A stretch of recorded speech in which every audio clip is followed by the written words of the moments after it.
So the Riyadh Comedy Festival is a festival that is put on by Saudi Arabia. It takes place at Boulevard City in Riyadh, Saudi Arabia, and it features lots of high-profile comedians.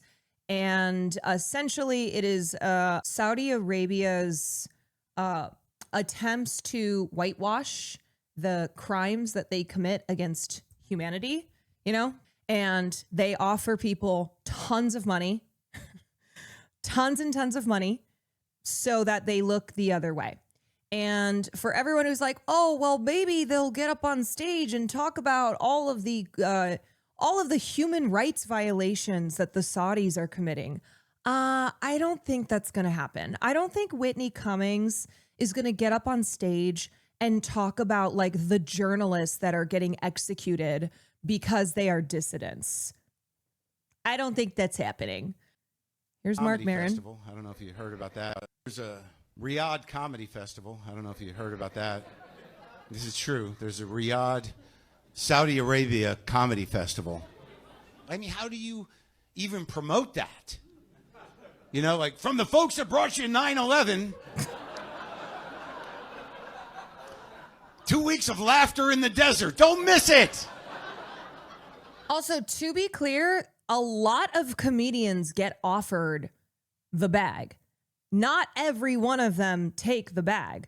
Like Michelle Wolf turned it down and she said it was a lot of money. Shane Gillis is out here being more principled than Bill Burr. I mean, the same guy that's going to pay them is the same guy that paid that guy to bonesaw Jamal Khashoggi and put him in a fucking suitcase.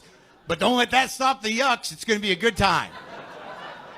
Full disclosure, I was not asked to perform. Bro, and then Tim Dillon, who's such a piece of shit. Tim Dillon was supposed to perform. He was one of the lower paid performers. And he apparently made a joke about Saudi Arabia's, like he made a joke on his podcast about Saudi Arabia's human rights violations. And then they removed him from the roster. The Riyadh Comedy Festival. So it's kind of easy for me to take the high road on this one. Easy to maintain your integrity when no one's offering to buy it out, you know. There's a easier to maintain your integrity when no one is offering to buy it out. Also, Stavi has been asked repeatedly to be a part of this, and he said no. I'm sorry. This is Tim Dillon. If you don't know Tim Dillon, he's really obnoxious. He's one of those like free speech. He's one of those like comedians who's always talking about like cancel culture. You know, one of those like, I'm being canceled, I'm being silenced, and yet continues to talk. Cisco. Well, doesn't that sound swell? He's going to be giving these lectures to people that are in his prison. So you might as well have a couple of dollars to try to buy your way out of the Peter Thiel compulsory Antichrist lecture that he's going to be giving at his prison. Now, people might say to me, hey, you're coming out and saying you're doing the Saudi thing for money. They're paying you a lot of money. I'm not going to tell you how much they're paying me. It doesn't matter.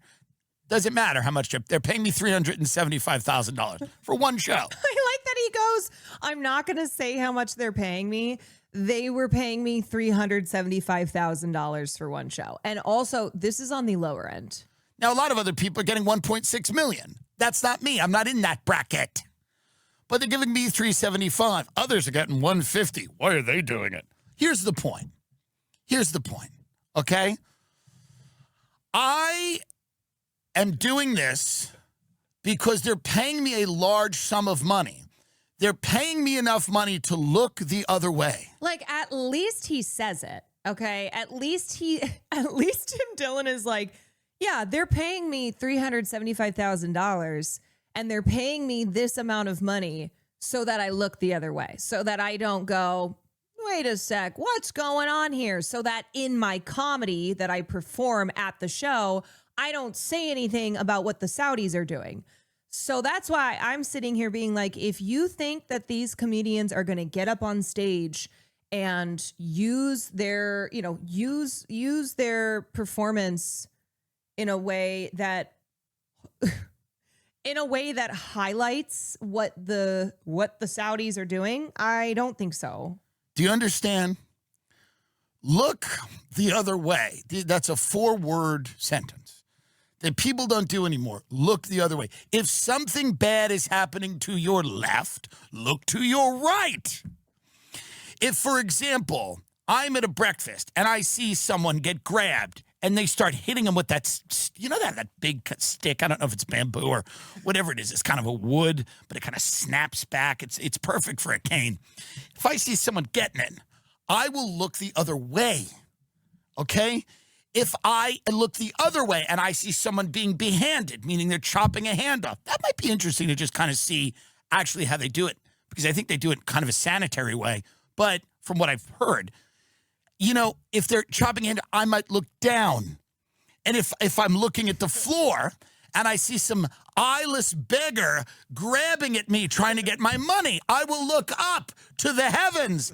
And if in the heavens I see a drone flying over, I will look the other way because I'm being paid enough money to look the other way. What don't you understand?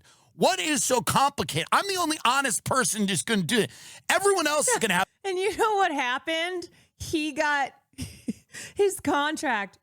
His contract got canceled. His contract got canceled just for him saying this. Of a million, they're going to go, well, actually, the Middle East is more progressive now, and he's trying to make some change. No. I'm being paid a lot of money to not care about what they do in their country. I mean, it's very simple. If you pay me lots of money, I will not. Also, I need to clarify for people who don't understand that what Saudi Arabia does, the amount of money that they spend on sporting events, on these entertainment, like these comedy festivals, this is specifically to whitewash their human rights record. Like, this is 6 years ago, entertainment was not allowed, or however long ago, was not allowed in Saudi Arabia. And then they understood the value in growing, in creating this entire entertainment economy that they can then utilize to whitewash the crimes that they are committing. Like, they just executed a journalist 2 weeks ago. Yes, their record is widely known, so they rehab it. It's like when they give a gift, all these fancy gifts and the $2 billion to Jared Kushner and all these relationships that they have. And when they're paying politicians and major stars in America so that everyone's like, oh, okay, I guess it's all good. I guess it's fine. 2 years ago, there was when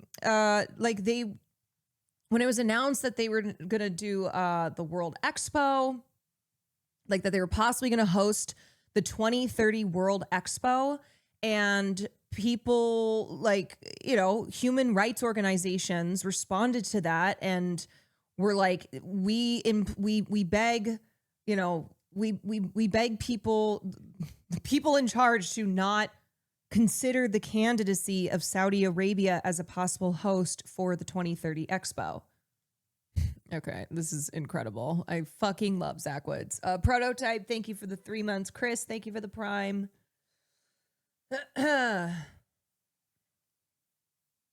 Tom Brady claims he's not getting $75 million from Saudi Arabia to play flag football. All right, let me look at that afterwards. Guys, it's that special time of year. It's the Riyadh Comedy Festival. And all of your favorite comedians are performing at the pleasure of Turki Al-Sheikh. And he is the head of the entertainment authority over there. And he has so many people thrown in prison because they tweeted stuff he didn't like about the soccer team or whatever, that there's a wing of a prison nicknamed after him, where they hang people by their heels from the ceiling. Now, there's a lot of drips, killjoys, and dweebazoids who are saying, oh, they shouldn't do comedy over there because it's whitewashing a regime that just in June killed a journalist and killed Jamal Khashoggi and played a big role in 9/11. Shut up. Name one comedian who hasn't whored themselves out to a dictator. Sinbad. I'm sorry, I have to pause this video. What the fuck are you on? 9/11 has nothing to do with Saudi. What? I don't even think anything after that statement is worth reading because clearly you don't know anything. Do we have a Saudi agent in chat? The princes love, it's just because they love comedy too. Because all of you villainize Saudi. Oh my God. 9/11. Let me ask you a question. Do you think that Iraq did 9/11? Keese, I have a serious question for you.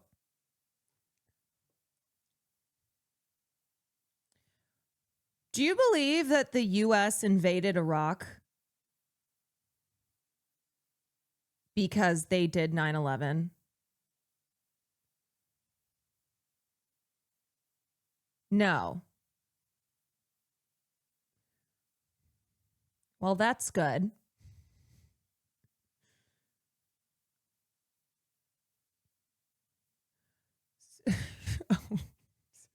We got someone else saying Saudi. Yeah. Oh. Yeah. I don't even.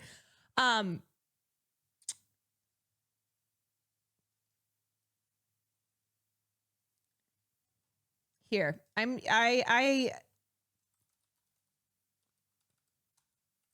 gonna link you something. I'm gonna link you a couple pieces. This one's not too long, okay? Because I'm not gonna get into this right now. I'm gonna keep watching this video, but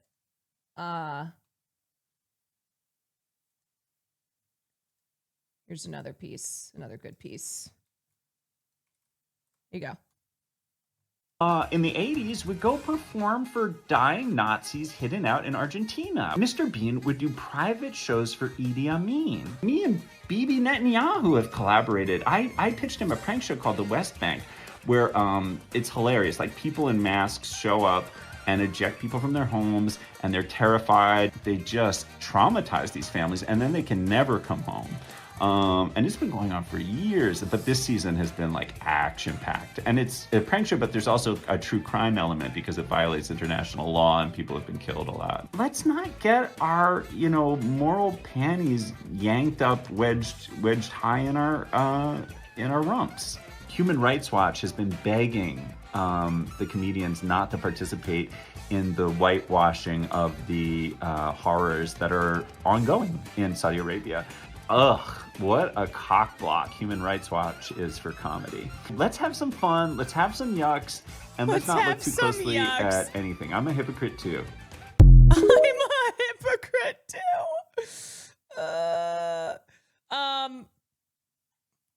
I will never forgive Donald. I mean, yeah, he's obviously, if you can't tell, he's being sarcastic.